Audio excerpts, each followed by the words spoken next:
Bien, aquí nos dice además, los ensayos de carga vertical hasta provocar el hundimiento son costosos por el inconveniente importante que supone proporcionar una reacción vertical suficiente. Vimos antes que había que colocar o bien un contrapeso o bien unos pilotes que trabajen a tracción. Es bastante complicado.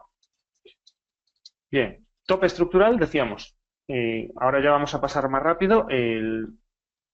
Hemos hablado de la parte de geotécnica, que era lo que nos queríamos centrar, pero quedaría un poco cojo si no diéramos unos toquecitos sobre la cuestión estructural.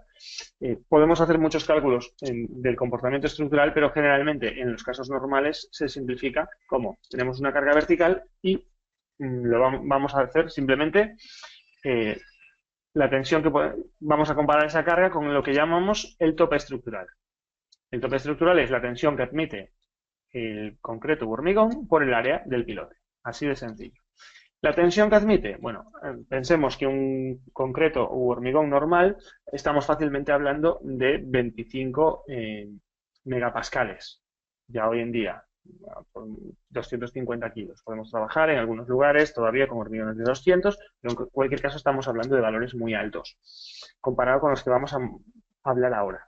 Fijémonos, para pilotes hincados, pues estamos hablando de que vamos a calcular con un alrededor, hormigón armado nos dice 0,30 del valor de la resistencia característica. Es decir, si tenemos un hormigón de 25, pues vamos a calcular con 7,5.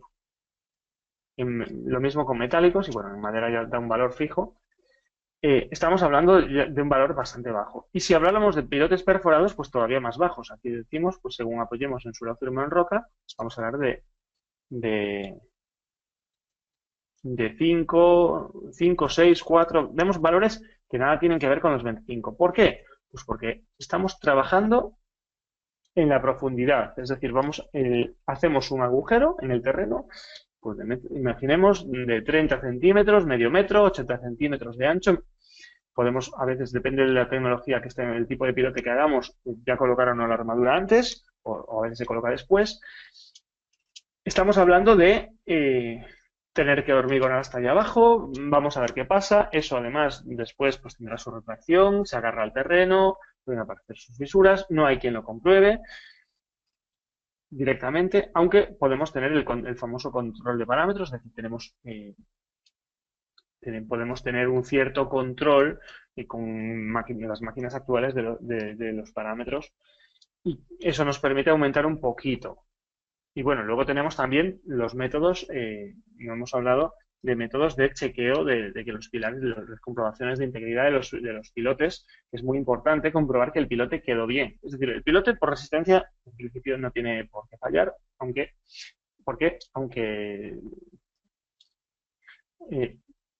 da a entender estos números, que es una cosa muy sensible, pues tenemos una especie de pilar absolutamente compactado alrededor, cerrado, y eso no tiene mayor problema. Pero es muy probable que algo no quede bien, que no esté eso íntegro. Entonces, ahí las comprobaciones de integridad en las que no hemos entrado. Y luego los armados, no nos vamos a parar ya mucho en ello. Ya podemos decir, eso sí, que la normativa en general no suele mojarse demasiado. ¿Por qué? Porque el CTE no habla de armados, remite a la HE, la HE no se moja tampoco en el tema de cimentaciones. Primero dice que es como un pilar o columna, pero luego dice que además tenemos que tener en cuenta que está totalmente confinada por el suelo. Bueno, si cogemos los números de pilares o columnas, pues nos salen generalmente muy armados. Además, tenemos que armarlo en pilar o columna en toda su longitud. Tradicionalmente, los pilotes no se arman en toda su longitud si no están en una zona sísmica o no hay unos esfuerzos de flexión o de tracción importantes. Y bueno, ahí entra la posibilidad de considerarlo como hormigón en masa, etcétera. Tradicionalmente el pilote más utilizado es lo que se llama el CPI-8, es el pilote barronado, es decir, se mete una barrena, se hormigona y luego se clava la armadura. Esto implica que no se va a poder ir muy abajo, lo tradicional, lo habitual son 6 metros, o sea, se clava la armadura 6 metros. Si los pilotes son ya más grandes, por ejemplo, para 80 centímetros ya se clava cosa de 8 metros. Ese es el pilote más habitual. Entonces, teniendo en cuenta que el pilote barranado es el más habitual, pues ya podemos imaginarnos que la mayoría de los pilotes no van hormigonados en toda su longitud. Bueno, cuando hablamos de sismo ya es otra cantar. Eso, como digo, hablaremos de ello en otra conferencia. Y, por supuesto, si estamos hablando de pilotes prefabricados, tenemos que tener mucho cuidado porque eso hay que manejarlo, hay que levantarlo, hay que hincarlo, hay que golpearlo. Eso ya tiene que tener otras consideraciones. Y luego, claro, tenemos los pilotes colocados, pero normalmente no vamos a tener un pilote por debajo de cada columna, sino que vamos a tener varios y luego la columna vendrá en el medio. Hay que unir eso, hay que colocar un elemento de concreto fuertemente armado que recoja la carga de la columna y la transmita a los pilotes. Ese elemento pues llevará una armadura principal que va entre los pilotes, veremos ahora por qué, y varias armaduras secundarias que cierran la jaula. El pilote, bueno, aquí en este caso teníamos dos pilotes con un cepado entre los pilotes. También en edificación se utiliza mucho de 3, de 4 pilotes, a veces más, pero bueno, esto es lo más habitual en edificación. No estamos hablando todavía de puentes. ¿Cómo se calculan? Pues aquí ya tenemos que hablar de estructuras, ya es otro capítulo aparte, pero bueno, modelos de bielas y tirantes, hablamos de ellos en otro tema. El modelo más sencillo, simplemente la carga se divide, es un triángulo y tenemos una tracción. Aquí lo cogemos con el modelo de la EHE. Este es el modelo, estas son las bielas en rojo, en azul el tirante. Lo que tenemos es la carga baja por estas bielas y genera una tracción en este tirante. Este es el modelo de Zipe, lo que hace para considerar la excentricidad o el momento es desplazar la carga, pues eso, una excentricidad que tiene que ver con el momento. Pero el método es el mismo, aquí vemos el triángulo, baja la carga por las dos bielas y tenemos tracción en el tirante. Bueno, aquí desarrollamos un ejemplo, creo que ya no nos vamos a parar mucho en ello.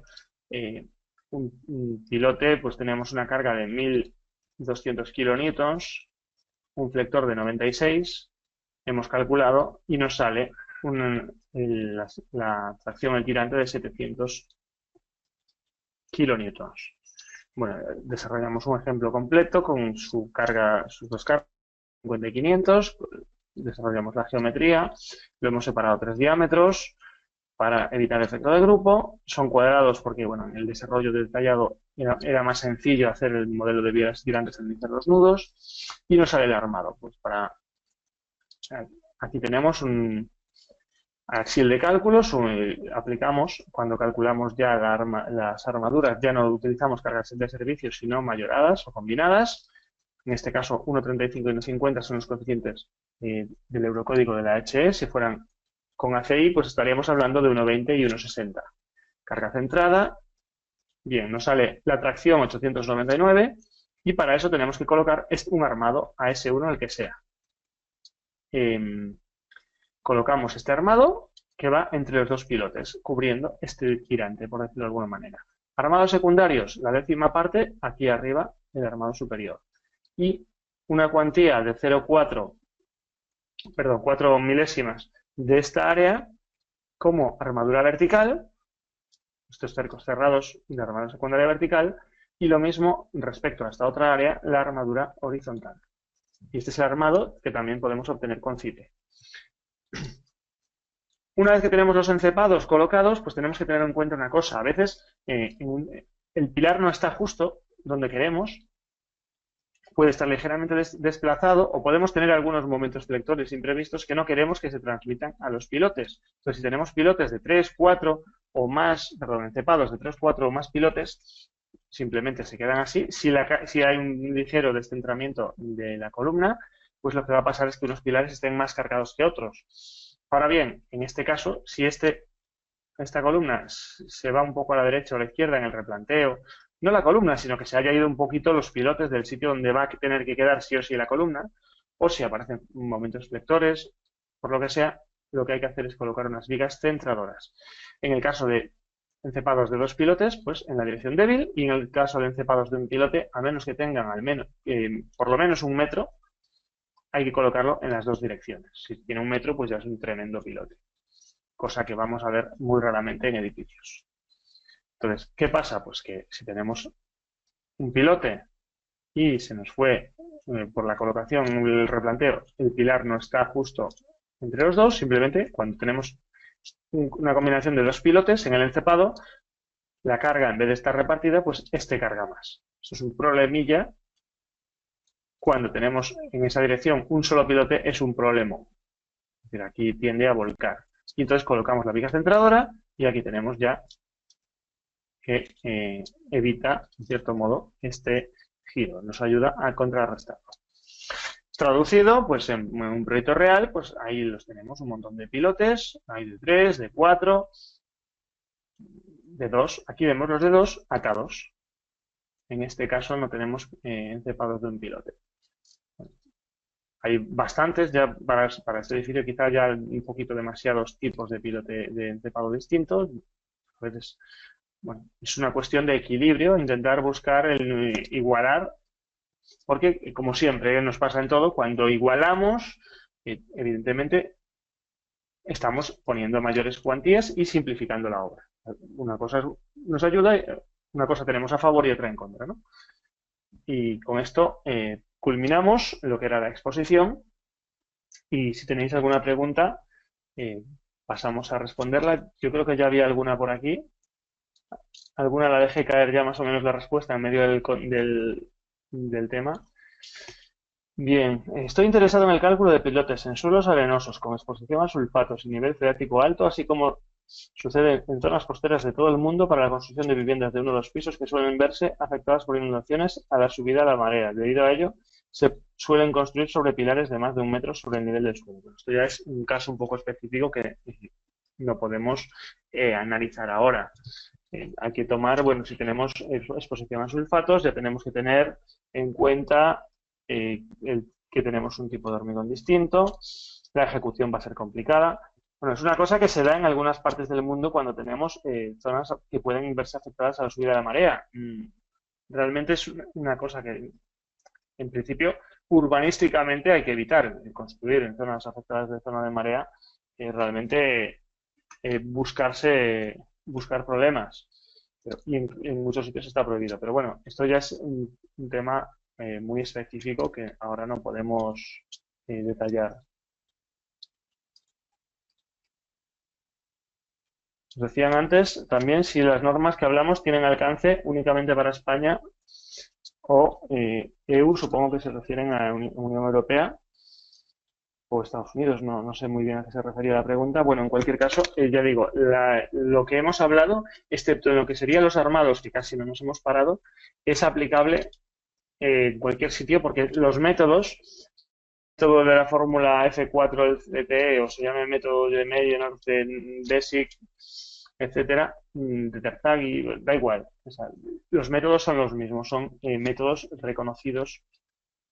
Si manejamos bibliografía, lo que tenemos es más métodos que si nos limitamos a utilizar solo los códigos.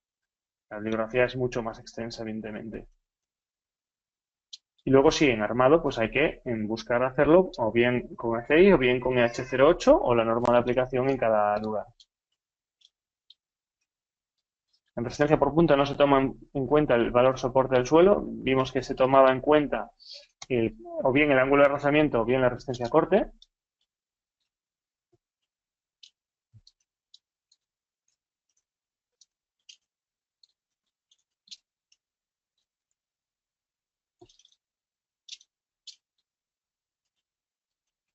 ¿Cuál es el cálculo de pilotes para una clínica en el segundo nivel? Bueno, realmente no entiendo la pregunta. ¿A qué se refiere una clínica en el segundo nivel? El uso de una campana para pilotes in situ, ¿cuál es su función? Bien. Supongo que cuando hablamos de una campana estamos hablando de los pilotes que se llaman los tipo Frankie, que amplían aquí su superficie. Esto lo que nos hace, bueno, en realidad aquí, mejora la resistencia por punta. Tenemos una zona de punta bastante más, un área punta más grande que la que tenemos en el resto del pilote, por lo tanto, pues en cierto modo podemos ahorrar material. No es demasiado habitual, bueno, depende de las zonas. Realmente no están ni siquiera considerados en la normativa europea. No, cuando yo hice el diplomado un diplomado en América, sí que era uno de los tipos que aparecían, pero ya casi como anécdota, ¿no? No sé hasta qué punto es demasiado habitual. Lo podrá comentar en un próximo seminario, no sé cuándo caerá, que nos hable mi compañero Edinson Guánchez, y ya sí que lo enfocará, él sí que ha trabajado más veces con este tipo de pilotes. La resistencia del hormigón no se minora.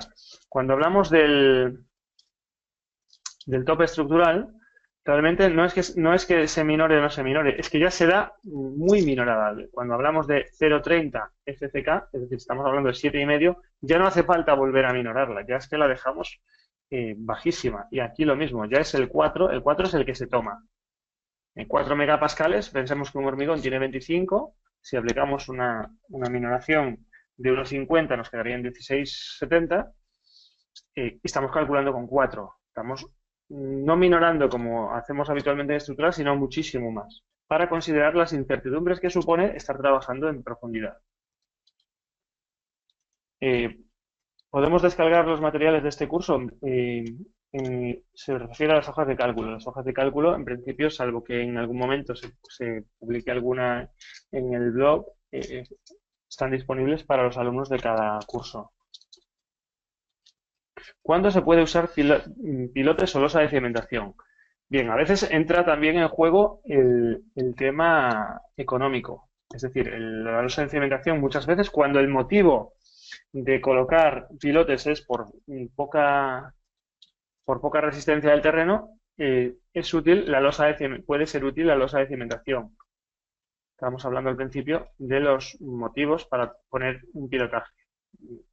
Si tenemos un terreno demasiado flojo, podemos pensar en pilotes o podemos pensar en losa de cimentación. Es una cuestión a veces económica o de que llegue a funcionar o no la losa de cimentación. A lo mejor ni siquiera con losa de cimentación conseguimos controlar los asientos. Si tenemos cimentaciones adyacentes, pues ya la losa, este efecto va a ocurrir. Si tenemos tracciones, la losa no nos ayuda mucho. En el caso de tener un esfuerzo de tracción en este lado, nos da un poquito más de peso propio, pero poco nos ayuda. Y con arcillas potencialmente expansivas, la losa de cimentación pues muchas veces es bastante problemática porque hace que la arcilla empuje más. En algunos casos incluso se llega a usar en pequeños edificios con un extraño principio que consiste en que, bueno, como es tan rígido el edificio, aunque la arcilla la empuje, pues rígido se mantiene. Pero no es el primer caso de que la vivienda, una pequeña vivienda, perdón, se mantiene rígida porque tiene una tremenda losa de cimentación, empujan las arcillas expansivas, pero claro, las arcillas expansivas no es que empujen, aunque en cálculo parezca que empujan todas uniformes, resulta que empujan más por un lado que de otro. Y por lo tanto, se acaban inclinando. Entonces, puede ser no válida la losa de cimentación. En otros casos, pues es mucho más práctica. Si podemos drenar y hacer una losa de cimentación, también evitamos problemas a veces ayudamos a la estanquidad y otras veces al revés. Nos obliga a drenar y a lo mejor montar una losa de cimentación, pues nos obliga a montar un tinglado tremendo para evitar el agua y lo podemos hacer más fácilmente con pilotes. También hablábamos de las cargas concentradas elevadas, es decir, si tenemos esta estructura, a lo mejor nos aguantan mejor los pilotes, igual en esta otra, pues nos iba mejor la losa, porque con esta tremenda estructura, tremendas son las dos, con estas tremendas luces, resulta que la losa aquí pues trabaja muy mal con luces tan grandes y aquí mucho mejor. A veces incluso podemos llegar a un límite. Cuando tenemos dudas entre dos cimentaciones, no siempre vamos a tener la fórmula mágica, pues la fórmula mágica consiste en calcular una, calcular la otra, medir, hacer la medición, ponerle un presupuesto y ver cuál nos sale mejor en cuanto a dinero y a veces también en cuanto a tiempo y a disponibilidad. Es decir, el pilotaje exige tener que traer unas máquinas, las máquinas también tienen un precio, pueden estar más disponibles, menos, a veces incluso hay cosas que dependen de motivos muy peregrinos como la disponibilidad por culpa de una obra. Tremenda obra que se hace cerca y de repente la empresa de cimentaciones acaba esa obra y tiene varias máquinas disponibles que tienen que ponerlas a funcionar como sea y resulta que nos sale mucho más barato. Eso son ya cuestiones casi de circunstancias, pero bueno, todo hay que manejarlo. ¿Cómo obtengo datos analíticos de ángulo de fricción si los pilotes están a grandes profundidades y se vuelve imposible extraer muestras inalteradas? Ahí es lo que hablábamos en cuando comentábamos los métodos a partir de ensayos penetrométricos. Es muy difícil en arenas extraer muestras inalteradas y, claro, al final el ángulo de rozamiento lo acabamos obteniendo como correlación de un ensayo de penetración. Esa es la realidad en muchos casos. No siempre podemos tener los datos reales. Con lo cual, a veces hay que acabar recurriendo al método, a contrastar ambos métodos incluso. Es decir, al método del SPT, contrastar, ver que no siempre nos van a dar los mismos resultados. Es algo con lo que tenemos que convivir en geotecnia. Dos métodos que al principio parecía que nos tenían que dar lo mismo. Esto no es directamente, no es algo súper matemático, hay muchísimo empirismo en todas las fórmulas y hay que entrar en esa complejidad a veces. Referido al tope estructural, supongo que estábamos hablando de la resistencia que no se minora, ya decíamos, no se minora porque ya está minorada. ¿Puedo repetir las normas? Las normas que teníamos, aquí estaban. Estábamos hablando de la ACI 318 y 540 para concreto, 543 y 336 para pilotes, el Eurocódigo 7 para estudios geotécnicos y 2 para hormigón y acero, bueno, estaría también el 0 para cuestiones generales, el 1 para acciones, pero no viene a cuento. Estas son normas EN, UNEN, es decir, bueno, UNE es cuando se traspasan a España, son las normas UNE, en Europa son las normas EN, European Norm. Son normas no de obligado cumplimiento, pero nos ayudan. Código técnico, y estos son tres guías, guía de cimentaciones según la de carretera, ROM 0.505, están aquí abajo la captura, guía de cimentación sobre la carretera, ROM 0.505 y el PG3. Utilizamos mucho de estas porque además están disponibles en Internet y por lo tanto no es necesario adquirir un libro. También utilizamos bibliografía, pero es más complicado hacer referencia y decir, bueno, vamos a buscar en tal o cual libro. Generalmente utilizamos dos grandes libros, son el Jiménez Salas desde el punto de vista quizá más tradicional, es una auténtica recopilación, una enciclopedia, 4 libros, bueno, 3 y uno de ellos en 2 tomos, donde se detalla muchísimo todo y se entra en qué pasa cuando la arcilla es de este tipo, de este otro, la arena, un nivel de detalle bastante exhaustivo, aunque está quizá un poco desordenado. Utilizamos mucho también el Brazadas para también dar el contrapunto con los métodos utilizados en América, pero al final nos vamos encontrando con que la mayoría de los métodos son los mismos cuando hablamos de geotecnia. Y bueno, las NT, que en principio son anticuadas, no vienen a cuento, pero me consta que muchas empresas de cimentaciones las usaban y las siguen usando porque son muy prácticas.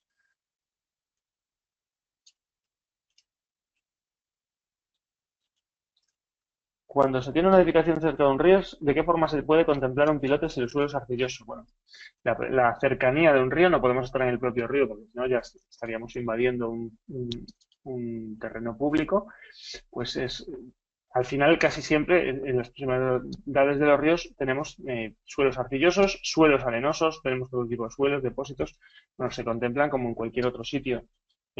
Lo que pasa es que se complica a veces un poquito la cosa porque tenemos más de un estrato. Estas normas se pueden usar para Bolivia. Como normas, no van a estar reconocidas en Bolivia, pero es que en Bolivia, hasta lo que yo sé, tampoco hay una norma específica donde se recojan estas cosas como normas. Lo que se hace es, decía, utilizar bibliografía, eh, mm, bueno, las cosas, el Terzaghi escribió para todo el mundo, Beck escribió para todo el mundo, Basic escribió para todo el mundo, todas esas fórmulas están ahí. eh, ¿Qué pasa? ¿Qué ventaja tienen estas normas en este caso? Una, que están disponibles fácilmente en Internet y dos, que tienen cierto respaldo oficial hasta cierto punto. Ya digo, fuera de España no tienen ningún valor e incluso en España siguen sin ser normas de obligado cumplimiento. Pero está todo muy ordenado, muy fácilmente disponible y entonces facilita las cosas. Pero en cualquier caso, insisto, hay muchísimas más fórmulas para todo. Y a veces incluso podemos buscar un caso muy... Se van recorriendo los 20 métodos que hay para calcular el asiento de pilotes por punta en suelo arcilloso. Me lo acabo de inventar, ¿eh? No estoy pensando en un artículo concreto. Pero ese tipo de cosas existen y luego resulta que no dan todos el mismo resultado. Bueno, con eso ya digo, hay que convivir en geotecnia. Y lo mismo nos preguntan para Colombia, pues lo mismo.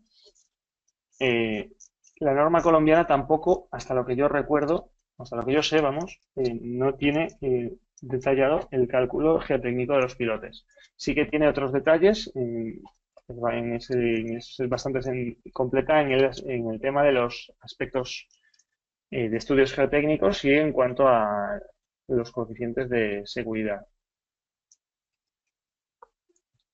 Y luego a lo que es a nivel del cálculo de concreto, sea para zapatas, sea para muros, sea para losas, la NSR pues, se basa totalmente en la ACI 318.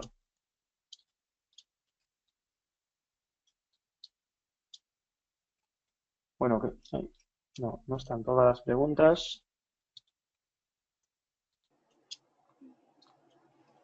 Creo que poco a poco las van haciendo, José Carlos.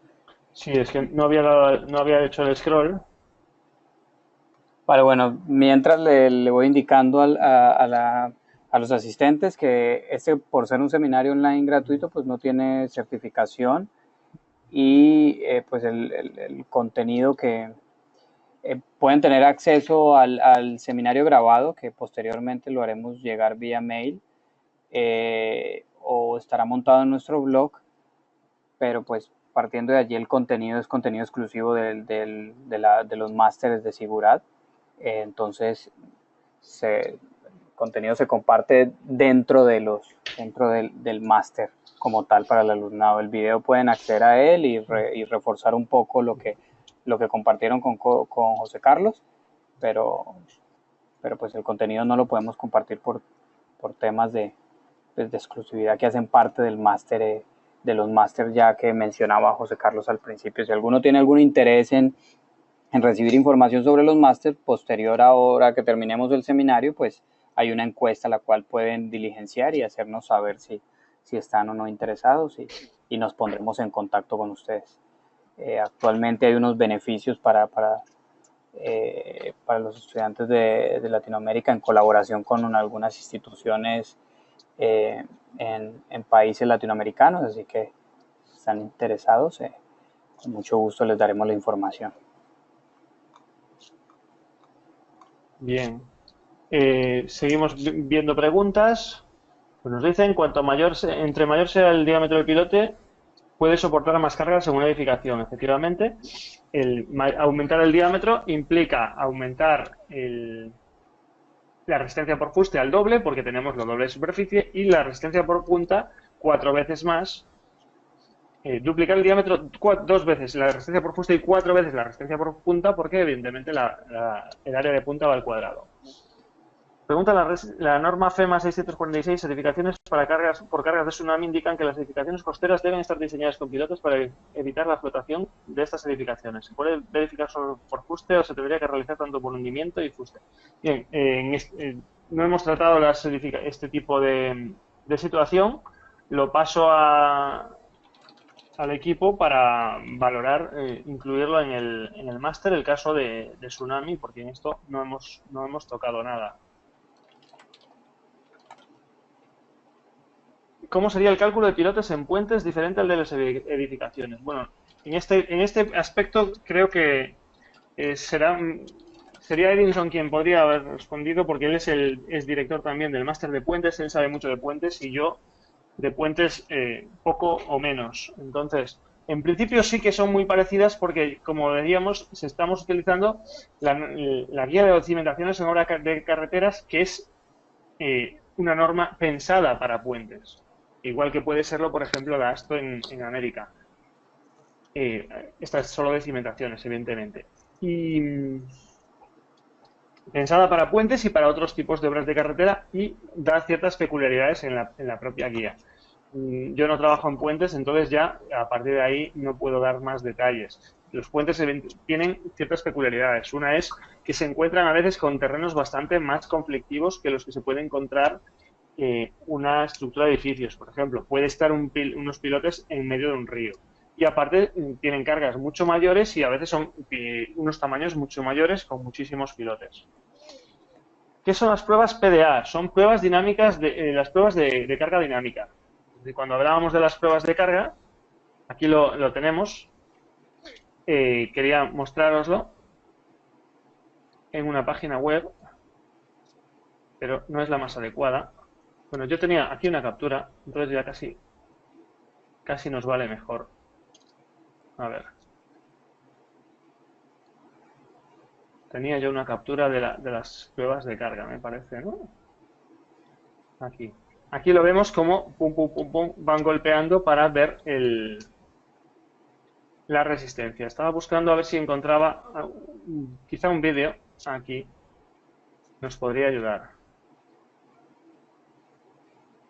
Pruebas de carga dinámicas, aquí vemos cómo se golpea, bueno, de ahí se sacan los análisis. Es una manera de evitarse todo el tinglado que es una prueba de carga estática, que realmente es muy complicado. Cuando se tiene un pelote con un pequeño desplazamiento y no se tiene ningún otro cercano, de igual forma o se trabaja de alguna otra forma. Bueno, cuando tenemos un pilote aislado con se pone igualmente un encepado porque no siempre vamos a tener todo absolutamente centrado y hay que poner vigas en las dos direcciones.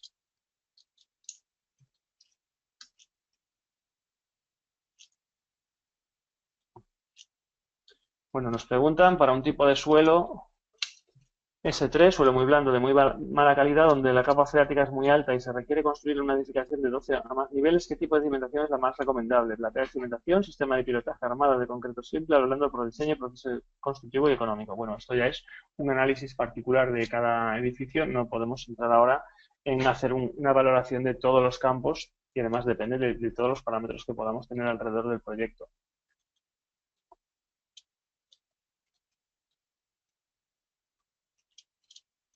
Una sugerencia, te olvidaste de mencionar el método de la celda de precarga. Bueno, en realidad me dejé bastantes cosas porque el tiempo es limitado.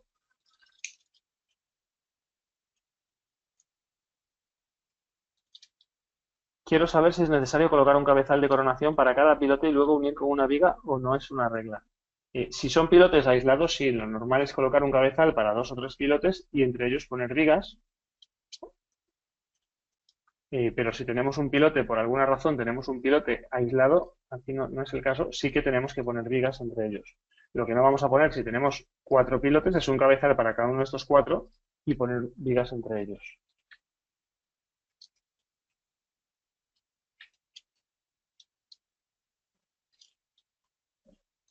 ¿Qué tan importante es el desarrollar X o Y longitud del acero de refuerzo del pilote dentro del encepado para que la transmisión de cargas del pilar sea correcta o no tiene nada que ver esa longitud? No es demasiado importante porque estamos hablando de una transmisión a compresión y bueno, se suele dejar pues, la longitud de anclaje constructiva, la longitud de anclaje habitual, pero bueno, no estamos en un caso crítico en el que esa armadura vaya a trabajar, a menos que trabaje a tracción. No estamos en un caso crítico, pero bueno, para evitar eh, problemas inesperados, evidentemente conviene dejar esa longitud de anclaje. Lo que se hace es que se ejecuta ya todo el pilote desde arriba y luego se descabeza para hacer el encepado. Entonces, se descabeza quiere decir que se pica el encepado. El uso de vigas centradoras se puede determinar antes del diseño estructural. ¿Qué criterios se deben tener en cuenta para esta decisión? Hombre, antes del diseño estructural, eh, no, las vigas centradoras las vamos a tener según el número de pilotes que tengamos.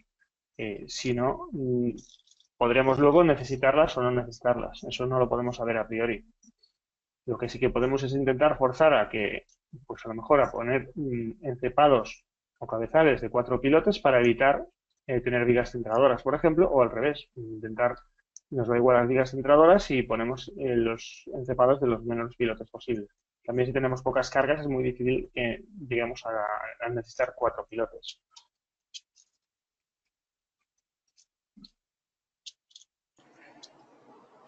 Perfecto. Se pueden recomendar las cargas para... Bueno, creo que quedan aún algunas preguntas, pero creo que me ibas a decir, Sergio. No, era con respecto al tiempo, ya hemos llegado un poco Sí. al final de lo que habíamos reservado para el seminario. Creo que quedan algunas preguntas y ya por cuestiones de tiempo las haríamos vía correo electrónico. Vía correo electrónico, sí, las que se pueden, es que hay algunas que evidentemente ya son temas del propio máster, es decir, aquí vemos o valoraciones que son ya más concretas, que tienen que ver con casos particulares que habría que ver el edificio. Así es. Por ejemplo, nos hablan cómo se calcula la afección negativa. Bueno, eso es un tema del propio máster que no podemos desarrollar ahora. Así es. Entonces, bueno, bien, pues gracias a todos por su asistencia y hasta otra conferencia.